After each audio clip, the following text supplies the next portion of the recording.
à tous, merci beaucoup d'être avec nous sur le Figaro.fr pour une nouvelle émission du Talk. Je suis aujourd'hui avec Fabien Di Filippo, bonjour. Vous êtes député Les Républicains de Moselle, également secrétaire général adjoint du parti. Merci d'être avec nous aujourd'hui. On va évidemment parler de l'actualité très mouvementée par rapport à la hausse des prix du carburant. Vous avez entendu ce matin Édouard Philippe qui a présenté plusieurs mesures pour calmer cette grogne, et notamment une super prime pour aider les Français à remplacer leurs véhicules polluants, qui pourrait aller jusqu'à 4 000 €, des nouvelles indemnités kilométriques pour ceux qui roulent énormément tous les jours, une augmentation du chèque énergie. Est-ce que pour vous, le compte y est ?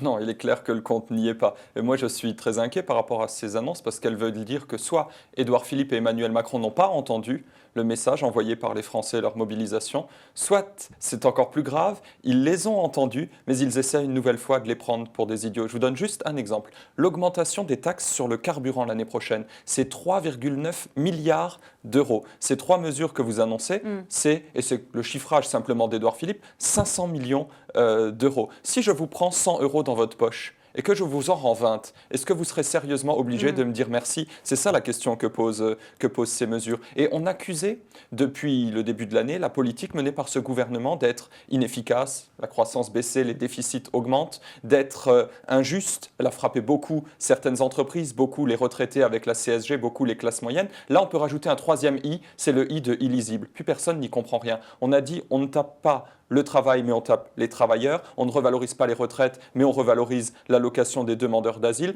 On prend d'un côté beaucoup sur le carburant, on rend un peu sur le chèque énergie, mais tout cela, ce n'est vraiment pas cohérent.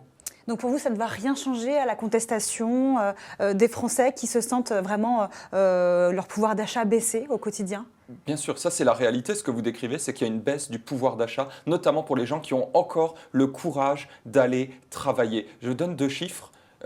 Les hausses de taxes, parce que c'est 7 centimes sur le prix du gasoil chaque année, donc c'est 3 milliards, vous les multipliez sur le quinquennat, ça représente 15 milliards. C'est-à-dire que ces 500 millions qu'on rend, c'est seulement 3% de ce qu'on va prendre juste sur le carburant dans la poche des Français. Vous rajoutez la CSG, vous rajoutez toutes les autres hausses de taxes et vous comprenez le désastre pour les Français qui ont encore le courage de se lever le matin, de prendre la voiture pour aller travailler. Mais cette histoire de taxe carbone, Fabien Di Filippo, quand même tous les candidats à la présidentielle étaient conscients que les prix du carburant allaient augmenter. C'est une réalité, on le savait. C'est pas forcément la faute à ce gouvernement, c'est des choix aussi qui sont l'héritage de choix d'autres gouvernements.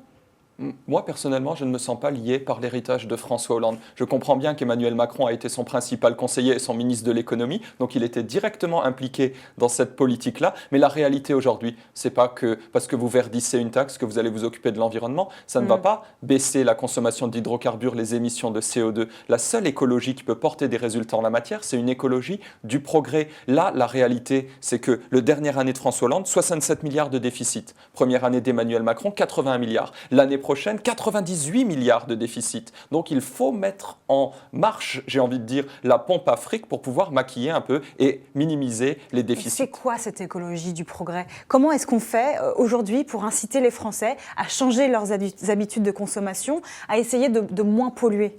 Il faut comprendre une chose. Quand un modèle écologique, technologique est mûr, il s'impose de lui-même parce qu'il est abordable, parce qu'il est produit en grande série, parce que les Français ont intérêt à passer à l'électrique. Donc il faut travailler et inciter les constructeurs à travailler, pas seulement sur l'électrique, parce que le bilan carbone n'est pas encore complètement finalisé, mais aussi sur l'hydrogène et d'autres projets. Je vous donne un exemple. Chez moi, dans ma circonscription à Lutzelbourg, un entrepreneur met en œuvre un projet développé en co-développement avec une société américaine d'une machine qui permet instantanément de décontaminer les déchets hospitaliers, les déchets médicaux et de les réduire. C'est avec des solutions comme ça qu'on mène le combat pour moins de déchets, moins d'émissions de CO2, etc.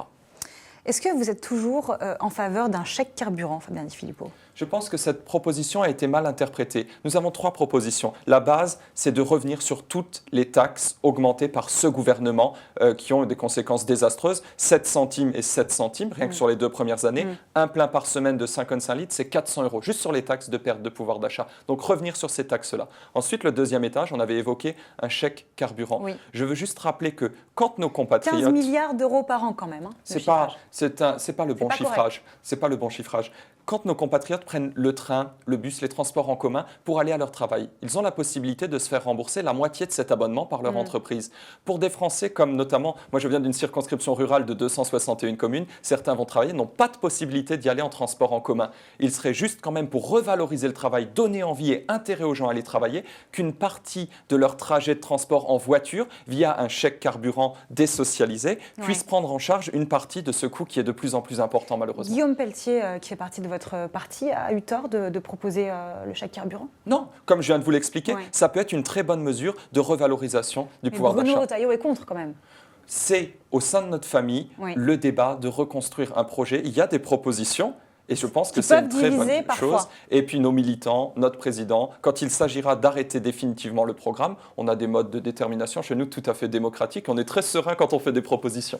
Vous parliez de votre circonscription donc en Moselle. Oui. Est-ce que samedi, vous serez justement chez vous, du côté avec les Gilets jaunes? Bien sûr. Vous irez manifester samedi? Bien sûr. J'ai combattu cette politique-là depuis pas seulement 2 semaines, depuis 18 mois. Vous reprenez mes interventions d'il y a 1 an dans le précédent projet de loi de finances. On annonçait qu'il y aurait un problème de pouvoir d'achat, un problème sur les taxes, un problème sur les prix du carburant. Donc au moment où les gens se mobilisent et on a la possibilité d'avoir ce poids populaire pour forcer le gouvernement à infléchir sa politique, je ne veux pas me dérober.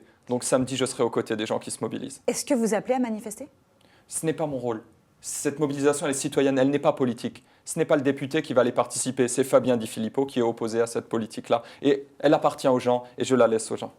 Ce matin, le patron de votre parti, Laurent Wauquiez, a évoqué cette manifestation. Il a appelé à l'esprit de responsabilité. Est-ce que vous redoutez, vous aussi, une montée de violence ou des débordements dans la rue samedi? Non. Je pense que nos concitoyens qui se mobilisent, pour une fois, ce sont les classes moyennes, en dehors de toute appartenance. C'est des gens qui se mobilisent parce qu'ils en ont ras-le-bol, parce qu'ils n'arrivent plus à joindre les deux bouts. Et les classes populaires, non? Et les classes populaires, oui, bien sûr, classe moyenne et populaire. Et ce qu'ils veulent dire, c'est s'il vous plaît, écoutez-nous, entendez ce message. Ils ne veulent pas casser, ils veulent juste que le gouvernement les écoute. Alors quand j'entends le gouvernement dire attention, il y aura des débordements, de la violence, etc., pour qu'il y ait le moins de monde possible qui se mobilise, je dis pas de mépris vis-à-vis de nos concitoyens. Parce que quand j'entends Édouard Philippe parler de bordel, il l'a dit même de manière bien moins délicate que ça.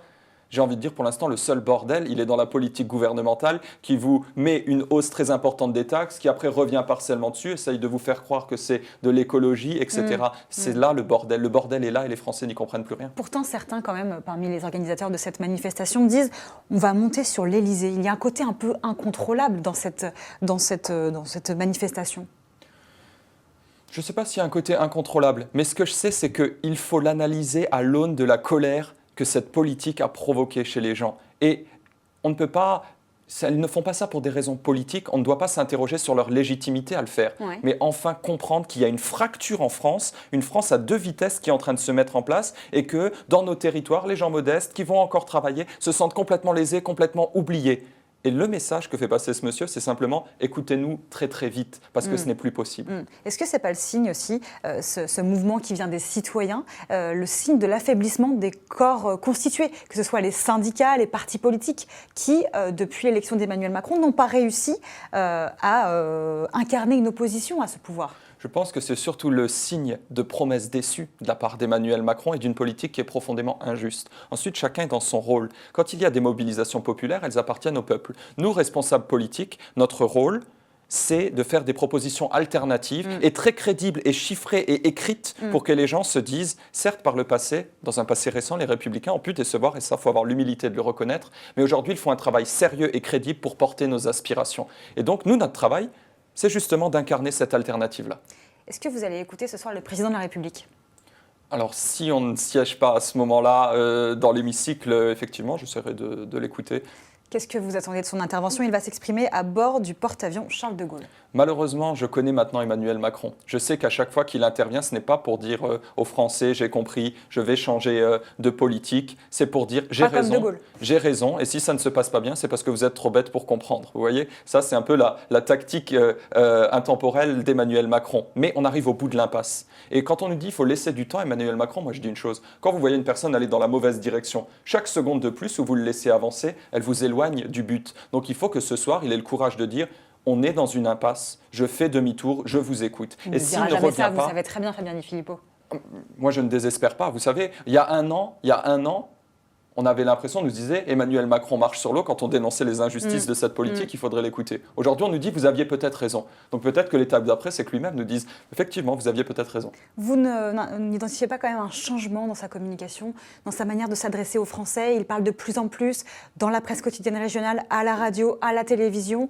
Il veut quand même montrer qu'il écoute les Français, vous ne trouvez pas? Quand vous rencontrez Emmanuel Macron en vrai, ce qui m'est arrivé récemment, puisque ma circonscription en fait partie de l'itinérance mémorielle. Vous avez dû l'accueillir. Vous êtes frappé d'une chose, oui, j'ai dû l'accueillir. Vous êtes frappé d'une chose, c'est sa déconnexion.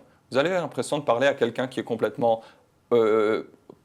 coupé de toutes ces réalités qui peuvent être celles de notre territoire et qui flotte très haut dans l'air. Donc, je ne peux pas vous dire que j'attends quoi que ce soit de cette personne. Pourtant, on l'a vu justement pendant cette itinérance mémorielle, aller au contact des Français.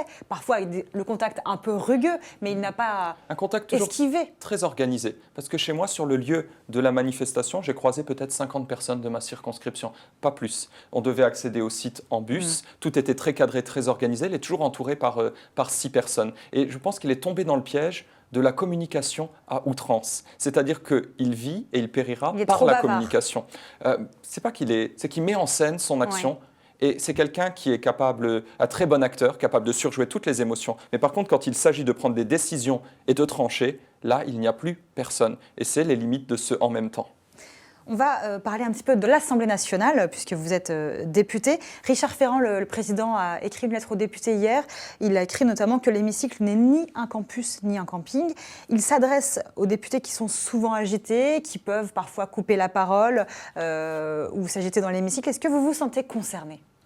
Je pense faire partie des députés adeptes de débats rugueux dans l'hémicycle. C'est quelque chose que je ne renie pas. C'est ma manière d'être. Je ne viens pas là pour m'asseoir et pour regarder les choses se passer. J'ai besoin de participer à ça.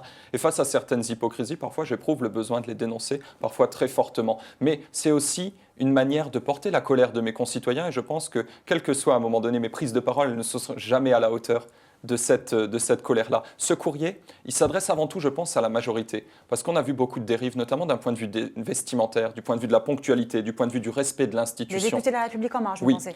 On vient avec des sacs à dos, avec des manteaux dans l'hémicycle, etc. C'est un lieu qui doit rester sacré. C'est-à-dire, pour moi, quand on fait le débat, tout est permis. On doit tout dire, on doit se dire les choses franchement, on doit se dire les choses durement pour pousser le débat le plus loin possible.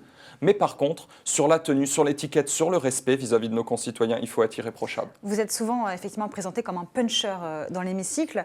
Vous-même, vous avez déclaré quand il faut mettre les gants de boxe, je passe rarement mon tour. Ce qui fait dire à Marine Le Pen que vous êtes son préféré parmi les Républicains. Est-ce que ça vous flatte ?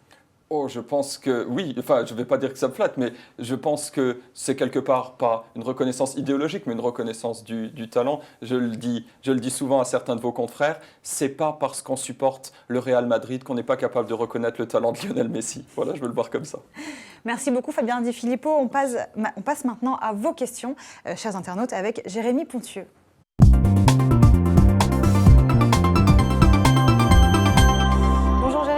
Bonjour. Bonjour. À vous. Alors, dans une lettre envoyée mardi, Richard Ferrand met en garde les élus contre les invectives qui ternissent fortement l'image du débat parlementaire, c'est ses propos. Angorvat nous dit à côté de l'Assemblée, il est surprenant de voir que seul le Sénat sait être calme. Alors déjà, est-ce que vous confirmez, que pensez-vous des déclarations, de la lettre envoyée par Richard Ferrand ? Je n'ai jamais assisté au débat du Sénat. Je ne sais pas s'ils sont vraiment si calmes que ça. Mais je pense que le débat doit vivre. Si le débat ne vit pas dans l'hémicycle de l'Assemblée nationale, eh ben, il sera sclérosé, il ne vivra nulle part. Alors ce nouveau monde a une tentative à un moment donné unanimiste de dire tout le monde doit être d'accord parce que nous sommes la raison, parce que nous avons tout compris. Et si vous n'êtes pas d'accord avec nous, vous êtes des extrémistes. Non, on le voit bien, justement, l'échec de ce gouvernement, pour qu'il ne conduise pas vers les extrêmes, il doit y avoir une alternative. Les Républicains, en l'occurrence, crédibles et fortes, qui s'expriment, y compris durement quand il le faut. Ça, je ne le renierai jamais. Autre sujet, Arnaud, sur le Figaro.fr, nous demande si la France, selon vous, doit sortir de l'OTAN. N'est-il pas temps de s'affranchir des États-Unis, nous dit-il. L'organisation du traité de l'Atlantique Nord a fait ses preuves. Je pense que ce sont des alliés solides. La question ne se pose pas en ces termes aujourd'hui. J'entends Emmanuel Macron, lui, parler d'armée européenne. Et vous voyez bien comment nos alliés ont réagi immédiatement, avec une rétorsion très forte de la part, de Donald Trump, effectivement. Aujourd'hui, l'armée européenne elle serait complètement asymétrique avec des pays qui participeraient beaucoup, d'autres pas beaucoup. On ne parle pas la même langue, les matériels ne sont pas forcément compatibles et je pense que le commandement de nos armées doit rester principalement en France. Donc c'est une mauvaise idée, l'idée d'une armée européenne. À court terme, oui, c'est une mauvaise idée. On n'en est encore pas là du tout, du tout. Question Europe, toujours Berlin présentera une taxe envers les GAFA en décembre. Et Louis nous demande si c'est une mesure pour laquelle vous êtes favorable et jusqu'à quel point, nous demande-t-il également.